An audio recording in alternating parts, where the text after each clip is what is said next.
Ladies and gentlemen, the President of the United States.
Thank you very much. Thank you. Nice crowd. What a good-looking group of people. Well, we have some very, very good news today, and a lot of good things are happening for our country. Please sit down.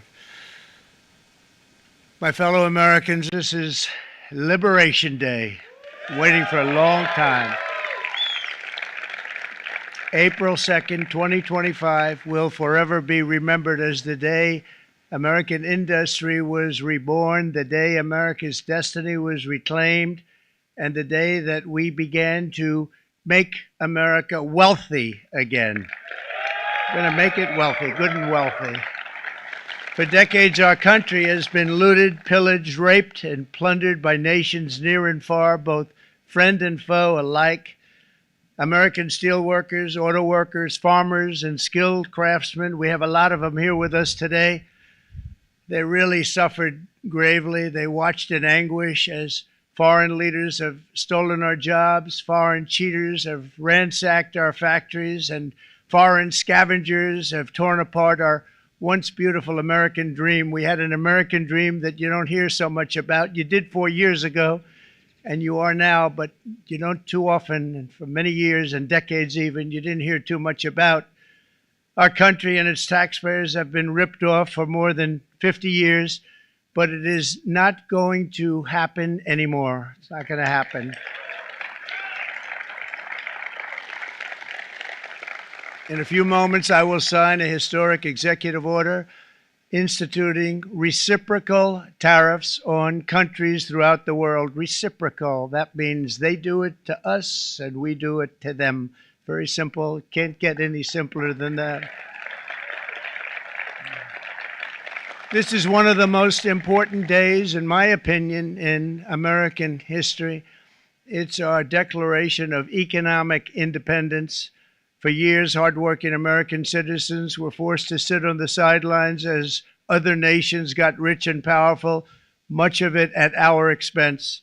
But now it's our turn to prosper, and in so doing, use trillions and trillions of dollars to reduce our taxes and pay down our national debt, and it'll all happen very quickly.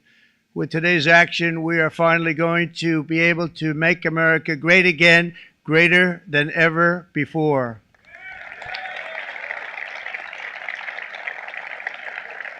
Jobs and factories will come roaring back into our country, and you see it happening already. We will supercharge our domestic industrial base. We will pry open foreign markets and break down foreign trade barriers. And ultimately, more production at home will mean stronger competition and lower prices for consumers. This will be indeed the golden age of America. It's coming back, and we're going to come back very strongly. We're pleased to be joined on this momentous occasion by Vice President J.D. Vance. J.D., thank you. Thank you. Thank you very much. Where are you, J.D.? No, that wasn't too hard to find. I was looking, he likes to take a low key attitude, so it'd usually be sit right in front. He's gaining a lot of confidence, Mike, isn't he? And nearly my entire cabinet is here, as well as Speaker Mike Johnson, who's done an amazing job. And with the great success we had last night in Florida, we have a majority of 7. And 7's like a lot when we had it at 1, right? You've done a fantastic job. And many of the members of the House and Senate are with us. Senators, congressmen, thank you all for being with us. We appreciate it. For decades, the United States slashed our trade barriers on other countries, while those nations placed massive tariffs on our products and created outrageous non-monetary barriers to decimate our industries. And in many cases, the non-monetary barriers were worse than the monetary ones. They manipulated their currencies, subsidized their exports, stole our intellectual property, imposed exorbitant VAT taxes to disadvantage our products, adopted unfair rules and technical standards, and created filthy pollution havens. They were absolutely filthy, but they always came to us and they said, we're violating, we should pay for it. It's all detailed in a very big report by the U.S. Trade Representative on Foreign Trade Barriers, and I'll just hold it up for you. It's available, and you don't have to pay too much. As I understand it, you'll pay nothing. It's a lot of work for something, actually, because it's a special book. It's frankly, it's very upsetting when you read it, when you see what people have been doing to us for 30 years. This all happened with no response from the United States of America, none whatsoever. But those days are over. Let me offer just a few examples of the vicious attacks our workers have faced for so many years. The United States charges other countries only a 2.4 tariff on motorcycles. Meanwhile, Thailand and others are charging much higher prices, like 60%. India charges 70%. Vietnam charges 75%, and others are even higher than that. Likewise, until today, the United States has for decades charged a 2.5 tariff. Think of that, 2.5% on foreign-made automobiles. The European Union charges us more than 10% tariffs, and they have 20% VATs, much, much higher. India charges 70%, and perhaps worst of all are the non-monetary restrictions imposed by South Korea, Japan, and very many other nations. As a result of these colossal trade barriers, 81% of the cars in South Korea are made in South Korea. 94% of the cars in Japan are made in Japan. Toyota sells 1 million foreign-made automobiles into the United States, and General Motors sells almost none. Ford sells very little. None of our companies are allowed to go into other countries. And I say that, friend and foe. And in many cases, the friend is worse than the foe in terms of trade. But such horrendous imbalances have devastated our industrial base and put our national security at risk. I don't blame these other countries at all for this calamity. I blame former presidents and past leaders who weren't doing their job. They let it happen, and they let it happen to an extent that nobody can even believe. That's why, effective at midnight, we will impose a 25% tariff on all foreign-made automobiles.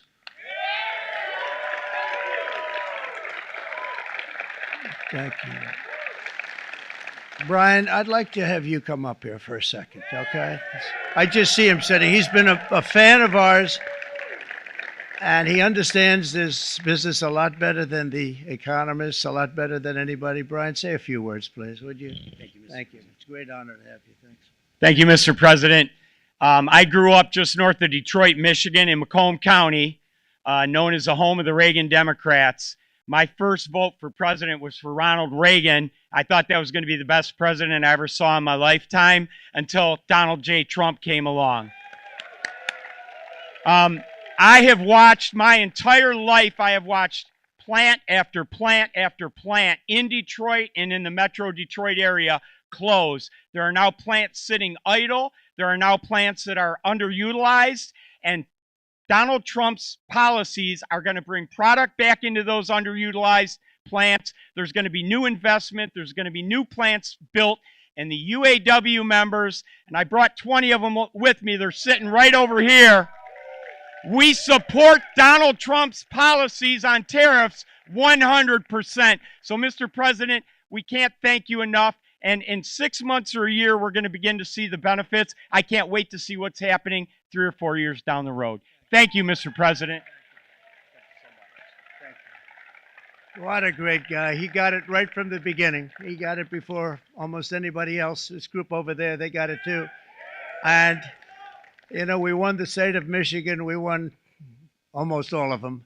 But we won Michigan by a lot. And I want to just thank you all. The auto workers were fantastic. The Teamsters were fantastic. Everyone was pretty good, I will tell you. Thank you very much. I appreciate it. You're going to be very happy very soon. And you probably see what's happening with all of the, not only car companies, but car companies in particular. See it with all of the ones they're moving, they're announcing day in, day out. You're seeing it. Nobody's ever seen anything like that. With today's actions, we're also standing up for our great farmers and ranchers who are brutalized by nations all over the world. Brutalized. Canada, by the way, imposes a 250 to 300% tariff on many of our dairy products. They do the first can of milk. They do the first little carton of milk at a very low price, but after that it gets bad, and then it gets up to 275, 300%. So when they're figuring what's Canada charging, they say, oh, about 2%, 3%. But take a look at what happens down the road. When you look a little bit, it's not a pretty picture, and we don't like it, and it's not fair. It's not fair to our farmers. It's not fair to our country. And with countries like Canada, you know, we subsidize a lot of countries and keep them going and keep them in business. In the case of Mexico, it's $300 billion a year. In the case of Canada, it's close to $200 billion a year. And I say, why are we doing this? Why are we doing this? I mean, at what point do we say you got to work for yourselves, and you got to? This is why we have the big deficits. This is why we have that amount of debt that's been placed on our heads over the last number of years, and we're really not taking it anymore. Through non-tariff barriers, the European Union bans imports of most American poultry. You understand? They say, we want to send you our cars, we want to send you everything, but we're not going to take anything that you have. Australia bans, and they're wonderful people and wonderful everything, but they ban American beef, yet we imported $3 billion of Australian beef from them just last year alone. They won't take any of our beef. They don't want it because they don't want it to affect their farmers. And you know what? I don't blame them, but we're doing the same thing right now, starting about midnight tonight, I would say. And China charges American rice farmers an overquota, it's called, a tariff rate of 65%. South Korea charges 50%. Actually, they charge different, from 50% to 513%. And Japan, our friend, charges us 700%. But that's because they don't want us selling rice and other things. Who can blame them, Madam Secretary? Agriculture, great job you did on eggs, by the way. The egg prices came down 50%. You got them down 50% once we got involved. They were going through the sky. The egg prices, they were going through the sky, and you did a fantastic job. Now we have lots of eggs, and they're much cheaper, down about 59% now, and they're going down further. We charge 2.8% for so many things that other countries are charging 200%, 300%, and 400% for. If imposing tariffs and protective barriers made nations poor, then every country on earth would be racing to eliminate these policies, and China would be the first on line. They run a very strong country, but they're not first in line, and the American people are paying a very big price. From 1789 to 1913, we were a tariff-backed nation, and the United States was proportionately the wealthiest it has ever been. So wealthy, in fact, that in the 1880s, they established a commission to decide what they were going to do with the vast sums of money they were collecting. We were collecting so much money so fast, we didn't know what to do with it. Isn't that a nice problem to have? What do you think, Marco? Good problem? Marco would love that problem. But we don't have that problem anymore, but we're not going to have it very much longer, I will tell you. But they collected so much money, they actually formed a commission to determine what they were going to do with the money, who they were going to give it to, and how much. Then in 1913, for reasons unknown to mankind, they established the income tax so that citizens, rather than foreign countries, would start paying the money necessary to run our government. Then in 1929, it all came to a very abrupt end with the Great Depression, and it would have never happened if they had stayed with the tariff policy. It would have been a much different story. They tried to bring back tariffs to save our country, but it was gone. It was gone. It was too late. Nothing could have been done. It took years and years to get out of that depression, far longer than even FDR had that office right over there for a long period of time. The ramp system, that's rather intricate, was built because of him, and every time you walk up, you think of him, and he did a great job in many ways, but it lasted long beyond his terms, as you know. But it's not too late any longer, and we're going to start being smart, and we're going to start being very wealthy again. We're going to be wealthy as a country because they've taken so much of our wealth away from us. We're not going to let that happen. We truly can be very wealthy. We can be so much wealthier than any country. It's not even believable, but we're getting smart. Nearly a century later, in the face of unrelenting economic warfare, the United States can no longer continue with a policy of unilateral economic surrender. We cannot pay the deficits of Canada, Mexico, and so many other countries. We used to do it. We can't do it anymore. We take care of countries all over the world. We pay for their military. We pay for everything they have to pay. And then when you want to cut back a little bit, they get upset that you're not taking care of them any longer. But we have to take care of our people, and we're going to take care of our people first. And I'm sorry to say that.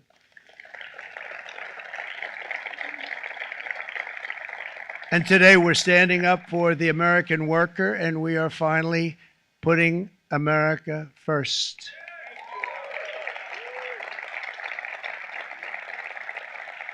In Sleepy Joe Biden's last year in office, the United States hemorrhaged 100,000 manufacturing jobs, and the number was going through the roof at levels never seen before. And our trade deficit reached a record $1.2 trillion, which is unheard of. Since the beginning of NAFTA, the worst trade deal ever made, it was a horror show. I was able to terminate it. They all said you'd never be able to get it out. We had to get approval from Congress to get it terminated. We had to live with that deal. It was the worst trade deal ever made by far. But since the very beginning of NAFTA, our country lost 90,000 factories. Think of what that is, 90,000. Think about putting a map up and putting text on it. You wouldn't have enough room. 90,000. I said, is that possible? We had it checked 4 different times, and it was actually somewhat higher than that. And 5 million manufacturing jobs were lost while racking up trade deficits of $19 trillion. That was the worst trade deal ever made. As a result of these gigantic losses, foreign nations now own $26 trillion more of American assets than think of this, than the Americans own of their own foreign assets or other foreign assets. The United States can no longer produce enough antibiotics to treat our sick. We have a tremendous problem. We have to go to foreign countries to treat our sick. If anything ever happened from a war standpoint, we wouldn't be able to do it. We import virtually all of our computers, phones, televisions, and electronics. We used to dominate the field, and now we import it all from different countries. A single shipyard in China now produces more ships every year than all of the American shipyards combined. Think of that. And it was a business that we used to dominate. We used to dominate it totally. In short, chronic trade deficits are no longer merely an economic problem. They're a national emergency that threatens our security and our very way of life. It's a very great threat to our country. And for these reasons, starting tomorrow, the United States will implement reciprocal tariffs on other nations. It's been a long time since we even thought of that. We used to think about it a lot. We didn't think about it for many decades, and you see what's happened. For nations that treat us badly, we will calculate the combined rate of all their tariffs, non-monetary barriers, and other forms of cheating. And because we are being very kind, we're kind people, very kind. You're not so kind when you got ripped off with your salaries. My auto worker friends and my Teamster friends and all of the unions that typically voted Democrat, they're not voting Democrat anymore because worker, whether union or non-worker, they're for the Republicans now. That's what happened. But we will charge them approximately half of what they are and have been charging us. So the tariffs will be not a full reciprocal. I could have done that, yes, but it would have been tough for a lot of countries who didn't want to do that. I'd like to see the chart if you have it. Could you bring it up, Howard? This is our great Secretary of Commerce, Howard Lutnick. Thanks, Howard. So if you look at that, China, first row, China, 67%. That's tariffs charged to the USA, including currency manipulation and trade barriers. So 67%, I think you can, for the most part, see it. Those with good eyes, with bad eyes. We didn't want to bring, it's very windy out here. We didn't want to bring out the big charts because it had no chance of standing. Fortunately, we came armed with a little smaller chart. So it's 67%, so we're going to be charging a discounted reciprocal tariff of 34%. I think, in other words, they charge us, we charge them less. So how can anybody be upset? They will be because we never charge anybody anything, but now we're going to charge. European Union, they're very tough, very, very tough traders. You know, you think of European Union, very friendly. They rip us off. It's so sad to see. It's so pathetic. 39%, we're going to charge them 20%, so we're charging them essentially half. Vietnam, great negotiators, great people. They like me, I like them. The problem is they charge us 90%. We're going to charge them 46% tariff. Taiwan, where they took all of our computer chips and semiconductors. We used to be the king, right? We were everything. We had all of it. Now we have almost none of it, except the biggest company is coming in. We're going to end up with almost 40%. Lee Zeldin's working to get their approvals. And it's an amazing company. Mr. Wei, of one of the great companies of the world, actually. They're coming in from Taiwan, and they're going to build one of the biggest plants in the world, maybe the biggest for that. But 64%, we're going to charge them 32%. Japan, very, very tough. Great people. And again, I don't blame the people for doing it. I think they're very smart in doing it. I blame the people that sat right in that Oval Office, right over there, right behind the Resolute desk or whichever desk they chose. Japan, 46%. They would charge us 46% and much higher for certain items like cars, you know, little items like cars. 46%, we're charging them 24%. India, very, very tough, very, very tough. The Prime Minister just left, and he's a great friend of mine, but I said, you're a friend of mine, but you're not treating us right. They charge us 52%. You have to understand, we charge them almost nothing for years and years and decades, and it was only 7 years ago when I came in, we started with China and charged them. We took in hundreds of billions of dollars from China in tariffs. And they understood, honestly. President Xi understood. He said, look, I understand. And the other countries, and they all understand. We're going to have to go through a little tough love, maybe, but they all understand. They're ripping us off, and they understood it. Prime Minister of Japan, Shinzo Abe. He was a fantastic man. He was unfortunately taken from us, assassination. But I went to him and I said, Shinzo, we have to do something. A trade is not fair. And he said, I know that. I know that. And he was a great gentleman. He was a fantastic man, but he understood immediately what I was talking about. I said, Shinzo, we have to do something. He said, I know that. And we worked out a deal, and it would have been a much better deal, but frankly, there were many years left on the deal that was made previous to my getting there, but it was something. If you look at Switzerland, 61% to 31%. Indonesia, Malaysia, Cambodia. Oh, look at Cambodia, 97%. We're going to bring it down to 49. They made a fortune with the United States of America. United Kingdom, 10%, and we'll go 10%. So we'll do the same thing. South Africa, 60%, 30%, and they've got some Bad things going on in South Africa. You know, we're paying them billions of dollars and we cut the funding because a lot of bad things are happening in South Africa. The fake news ought to be looking at it. They don't want to report it. Brazil, 10%, 10%. Bangladesh is 74%. So you see what's going on. Pakistan, 58%. Sri Lanka, 88%. So what we're doing is we're taking not the full, we could take the full 88%. Thanks a lot. He's doing a very good job. How's he doing? All right? I think you better take it with you. It's not going to last very long. He's going to put it, it's going to follow you down with the wind.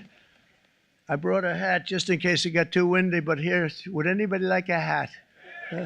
I'm not giving it to a cabinet. I'm giving it to the auto workers. Come here.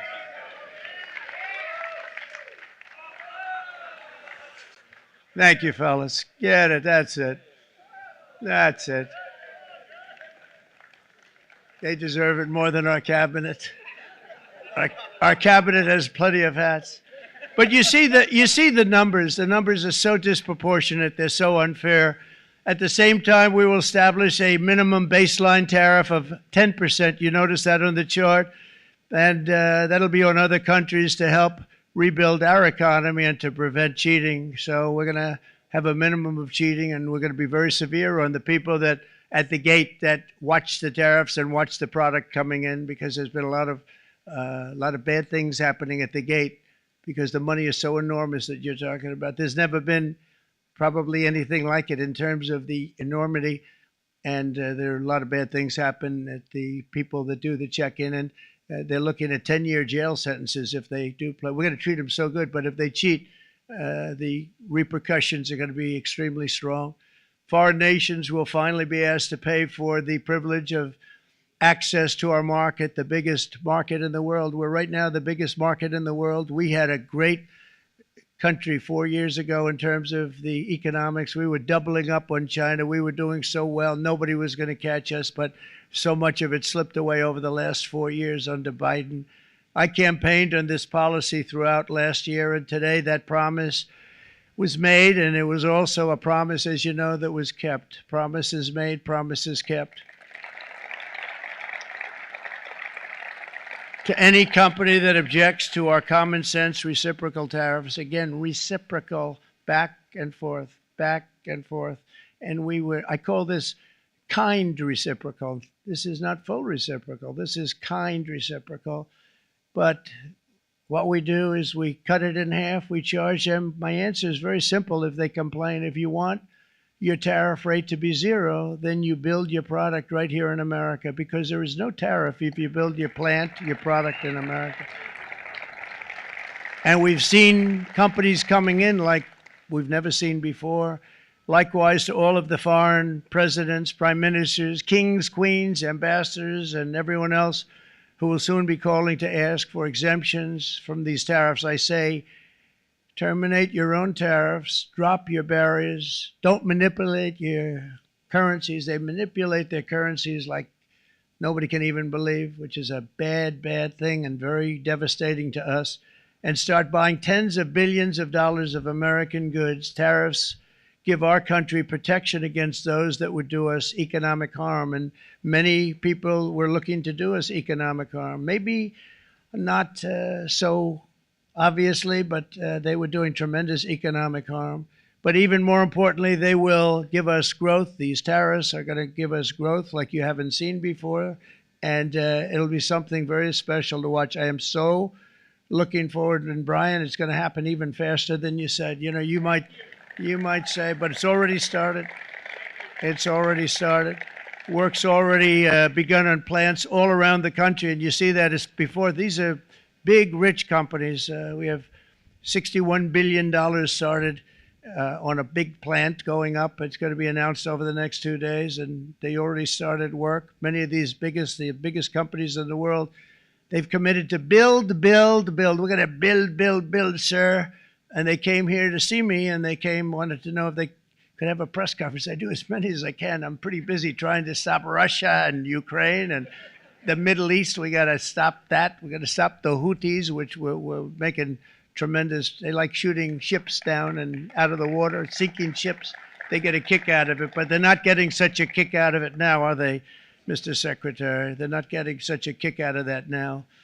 But here are just a short list of some of the companies that have already announced and committed to investment. And this is a company that built its factories and its plants in China. Apple is going to spend $500 billion. They never spent money like that here. They're going to build their plants here.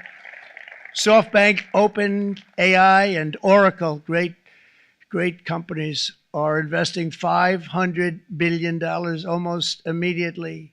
NVIDIA, a hot company, is investing hundreds of billions of dollars. They just announced. TSMC, the biggest, most important company in the world of chips from Taiwan, with no investment from us, is investing $200 billion. And they said the reason was, number one, the election of November 5th, and number two, the tariffs. They don't want to pay the tariffs, and the way they're not paying it is to build their plant here. So we're going to go from almost no percentage. We used to have 100% of the chip market. Now it's all in Taiwan. Almost all of it's in Taiwan, a couple of other countries, but mostly in Taiwan.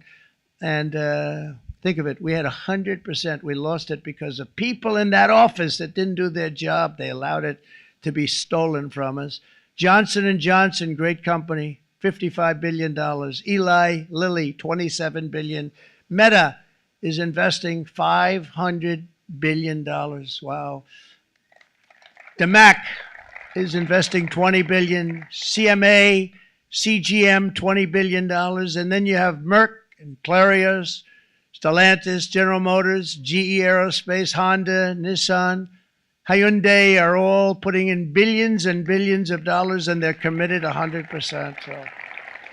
And we've never had, and this is after 2.5 months. This is after just a short, this all took place as soon as we came out with what everybody wanted to do. You know, I watched a gentleman today on television. He used to work with Lee Iacocca, a very respected automobile person, and he said, you know, because they're asking people, they try and get as many negative people as they can, but they can't find them too much. It's pretty hard to find in terms of what we're doing, especially when they see all this investment.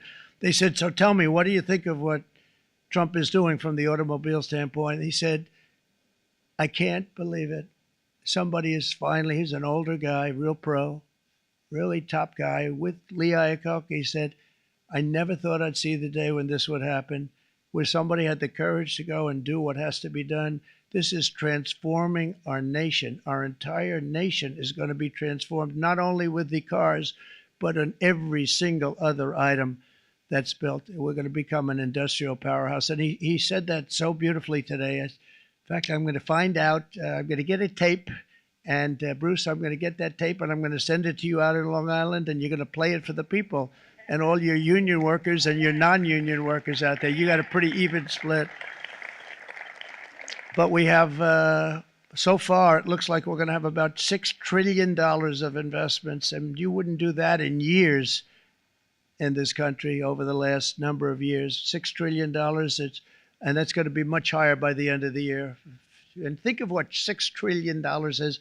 You wouldn't have even a small percentage of that under this other system. We're going to be an entirely different country, and it's going to be fantastic for the workers. It's going to be fantastic for everyone. There will never have been a transformation of a country like the transformation that's already happening in the United States of America. It's an incredible thing to watch, and it's incredible to meet with the top people, people that you read about, very wealthy people, or people that are great managers and executives and presidents of big public companies, and to watch the enthusiasm they have now that they didn't have. They gave up on our country. They went to foreign countries and they built. Companies are pouring into our country at levels never seen before, with jobs and money to follow, and it's really beautiful. In the coming days, there will be complaints from the globalists and the outsourcers and special interests and the fake news. Always, the fake news will always complain. But never forget, every prediction our opponents made about trade for the last 30 years has been proven totally wrong. They were wrong about NAFTA. They were wrong about China. They were wrong about the Trans-Pacific Partnership, which would have been a disaster if I didn't terminate it. If I didn't terminate that, United Auto Workers, you would have had no jobs in this country. You would have had no jobs. It was all going to other countries. In my first term, they said tariffs would crash the economy. Instead, we built the greatest economy in the history of the world. And again, I have great respect for President Xi of China, great respect for China, but they were taking tremendous advantage of us, and I commend them for that. I say, hey, if you can get away with it, that's okay. But they understand exactly what's happening, and they probably, most of them are saying it's about time they did something. But and they're going to fight, and they're going to fight fair. Everyone's going to fight. It's like I say to the leaders, look, you got to take care of your country, but we have to start taking care of our country now. We can't do what we've been doing for the last 50 years. From the day of my election, the stock market went up in my first term 88%, with NASDAQ going up 155%, more than any president has ever had in any term in office, by far. And I think we're going to blow that away. And maybe the numbers won't show, but I think they're going to show much better than even those numbers. But what you're going to see is you're going to see activity, that empty, dead sites, factories that are falling down. Those factories will be knocked down, and they're going to have brand new factories built in their place. They're not only talking about renovating, they're talking about brand new, the best anywhere in the world, the biggest anywhere in the world. I have a friend who builds car plants, and I said, I want to see the biggest and the best. He said, well, we have to go to Mexico. I said, no, I want to see it in the United States. He said, we're not building them in there. This is a year and a half ago during the campaign. He said, we're not building it. You'd have to go to Mexico. When I was starting to decide to run, and I went to number one in the polls very rapidly, I want to say, like, let's say in the first hour. And then shortly thereafter, it looked like I was going to win, and the fake news was saying, oh, no, don't do this. What they don't know is if I didn't win, they would have really been in trouble, because nobody wants to read them anyway. But I tell you what, when it looked like I was going to win, I announced that I was going to be doing exactly what we're talking about today. Great consistency, actually, because I've been talking about it for 40 years. But because I saw what was happening 40 years ago. If you look at my old speeches when I was young, very handsome, my old speeches, and that people would say, I'd be on a television show, I'd be talking about how we were being ripped off by these countries. I mean, nothing changes very much. The only thing that changed were the countries, but nothing really changes. But it's why it's such an honor. It's such an honor to be finally able to do this. If you look at China, I took in hundreds of billions of dollars in my term, hundreds of billions. They never paid 10 cents to any other president, and yet they paid hundreds of billions, so much so that Biden couldn't do anything. They wanted to try and terminate it because he had a very special relationship with China. You know what the relationship was? He had a special relationship. But the numbers were so big, that they couldn't do it. So they did ease it up. They did things that they shouldn't have done. They made it a lot more comfortable for them, but they couldn't do it because the numbers were hundreds of billions of dollars, and I did that. And we were on our way to doing something like incredible. And then we had a very bad election happen, a very bad election. A lot of bad things happened. So when I said we got to do it again, I said we have to make it too big to rig. And we made it too big to rig, and we won in records, and it was a monumental win. And it was such an honor to see so many of you, like Brian and your friends, here with us to celebrate, and to more importantly celebrate what we're doing, because that wouldn't be a full celebration if we didn't do this, because this will be an entirely different country in a short period of time. It'll be something the whole world will be talking about it. The critics made the very tired predictions earlier this year, but in February, core inflation dropped to the lowest rate in 4 years. And the price of eggs, as you know, just in a month and a half, we were there for 4 weeks. And the first week, I got blamed for eggs. I said, I just got here. They said eggs have gone up at like 250%, and you can't get eggs. And they were going crazy. And I said, I just got here. And then we got to work on eggs, and we got to work on everything. And our great Secretary of Agriculture, you did a fantastic job. Brooke Rollins, she did a fantastic job. As I said before, the price of eggs dropped now 59%, and they're going down more, and the availability is fantastic. They were saying that for Easter, please don't use eggs. Could you use plastic eggs? I said, we don't want to do that. We want to, and you really came through. It's an amazing job. Thank you very much, Brooke. You did great. But likewise, an old-fashioned term that we use, groceries. I used it in the campaign. It's such an old-fashioned term, but a beautiful term, groceries. It sort of says a bag with different things in it. Groceries went through the roof, and I campaigned on that. I talked about the word groceries for a lot, and energy costs now are down. Groceries are down. Gasoline is way under $3, and people are beginning to be able to buy things and live again. We brought prices way down. We created 10,000 already in a few weeks, new manufacturing jobs, and it was that took place in 1 month, numbers that they haven't seen in a long time. We had virtually no inflation under my term. We had virtually no inflation for 4 years, but after transitioning over to Sleepy Joe, it went from almost non-existent to the highest in the history of our country. They're the highest inflation in the history of our country, brought up by energy and bad spending and bad policy, and a lot of bad things happened. How about allowing millions and millions and millions of people to pour into our country with open borders, where it's so sad to see even now. And I see our great secretary you have done. Stand up, please, Christy. Stand up. Christy Nome. And Tom Homan. These people are doing a great job, but gotten them out in records. We have problems with judges that don't want them to go out. They want Tren de Aragua, and they want MS-13, the most vicious gangs ever. Nobody's ever seen anything like it. Absolute killer gangs. They kill people. They don't even think about it. And we put them out, and we have judges now, radical left judges that they don't want them to go out. They want them to even be brought back. Let's bring them back. You've done a fantastic job, and please thank everybody. Homeland Security, thank everybody. Appreciate it.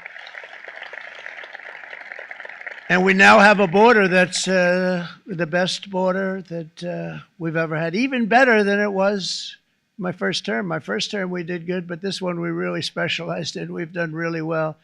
And we had records then. We had the best, safest border. 4 years ago, we had the best border there ever was. And now we have, you've actually matched it and done even better. And we're going to get it down the right way. And we want people, by the way, to come into our country, but we want to come in through a legal process. We want them to come in legally. We need more people. We need people to run these plants and to help the auto workers and the Teamsters and the non-union people and everybody else. But we need people and the farmers. And we're going to let people come in, but they want to come in. We want them to come in legally. They have to have the capability of loving our country, not people that hate our country. We don't want them in our country. And now we're going to pass the largest tax cuts in American history, and that's where we're relying on Mike and John Thune. And we will not cut Social Security, Medicare, or Medicaid benefits, and the Democrats will, because if they got in, the entire economy would collapse. This country was heading for a collapse under the people that you saw. They were horrible. I think one of the reasons people like the job, I have my highest approval ratings because I think they're comparing me to the worst administration in the history of our country. So I appreciate that at least. But Speaker of the House, Mike Johnson, and Senate Majority Leader, appreciate it, Mike. John Thune have been fantastic, by the way. But they've been working tirelessly on taking the next step to pass the plan for our one big, beautiful bill. I'd like to name it that if you can. One big, beautiful. I made that statement about 6 months ago, and everybody calls it one big, beautiful bill. And it will be that. It'll have everything, the big tax cuts and every incentive there is. And it'll be fantastic. And by the way, for the cars, we're asking for an interest deduction on a loan. So if you build the car, only in America we do it, Brian. If the car's not built in America, you don't get the interest rate deduction. But if you build the car in America, if you buy a car, if it's built in America, then you get an interest rate deduction, tax deduction, and that's a big thing. That's going to be a big thing. I think that's going to pay for itself very quickly, that deduction. Never happened. We've never had anything like that before. Somebody said, where do you get the idea? Because it's so basic. You would think that would have happened a long time ago. It never did, and I'm very happy it didn't because Now I can say that was my idea. But we're going to get us closer to the debt extension. We have to get the debt extension passed, and I know you're going to be able to do that, Mike, and it's very important that you do that.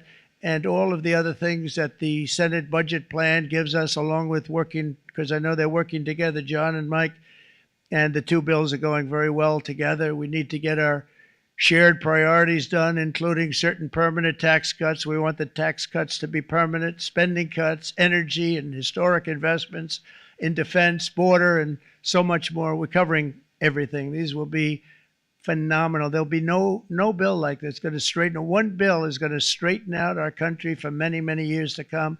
And we said, let's just do it and let's get it done. And some guys will love it and some guys will like it a little bit less because they're not getting what they were exactly looking for, but they're getting a lot. They'll never, if we get this done, it'll be the most incredible bill ever passed in the history of our Congress and Senate and congressmen, the senators and the congressmen, many of whom are here today, will be very proud of themselves. I really believe that it's going to set us on a whole new prosperous path.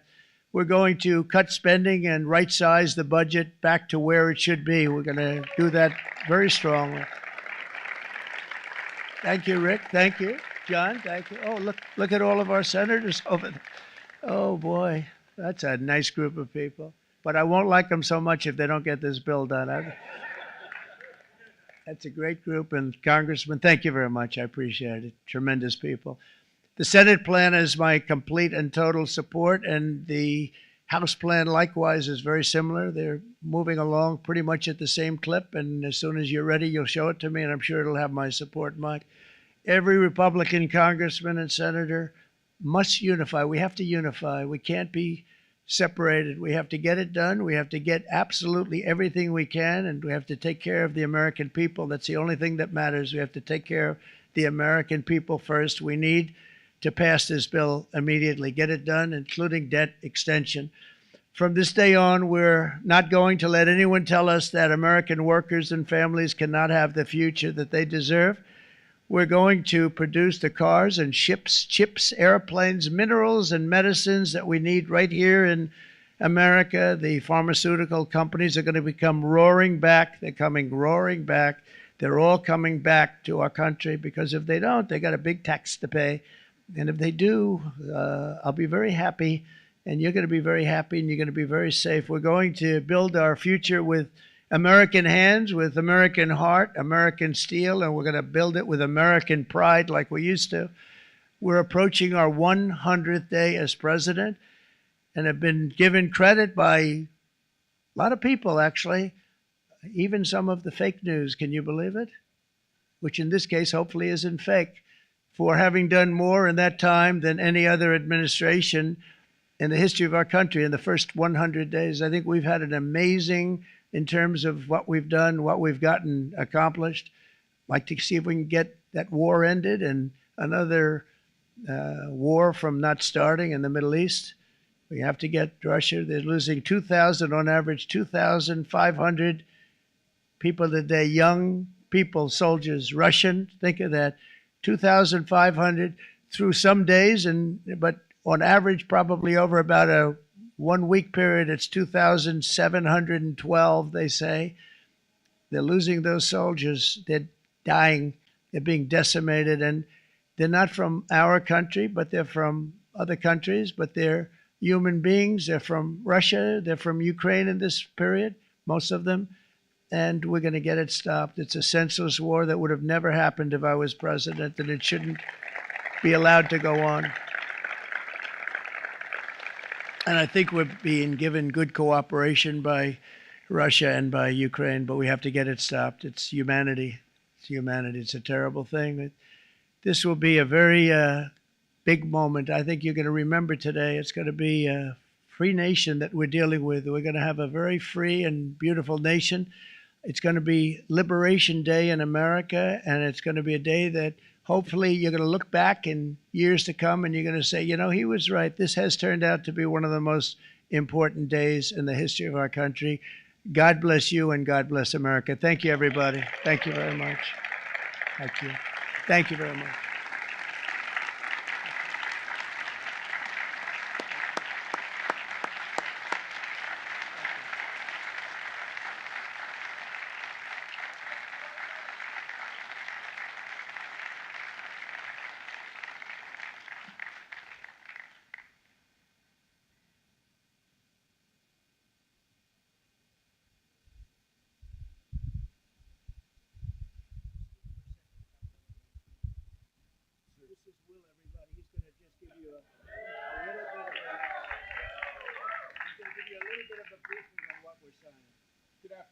Well, we have two documents prepared for the president's signature today. One closes what's referred to as the de minimis loophole with respect to importing in the Republic of China.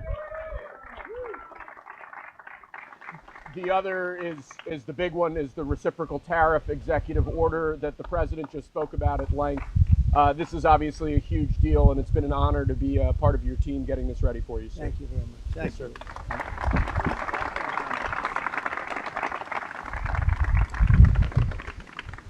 This is big stuff.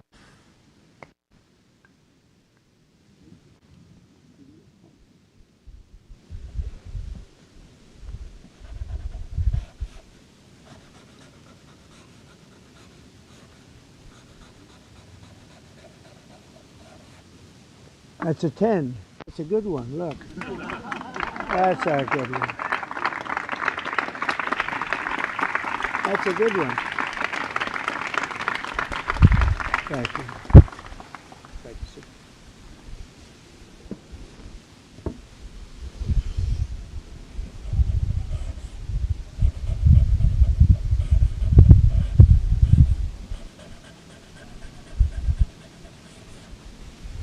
Okay, thank you very much. I'm going to hand out these pens now, if I can. Come on over. Yeah.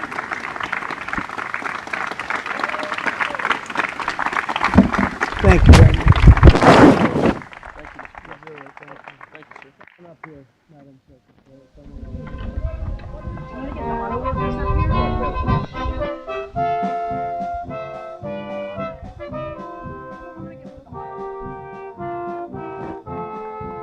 Thank you, everybody. Get it done, Mike.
You're in good shape, buddy. I gotta admit.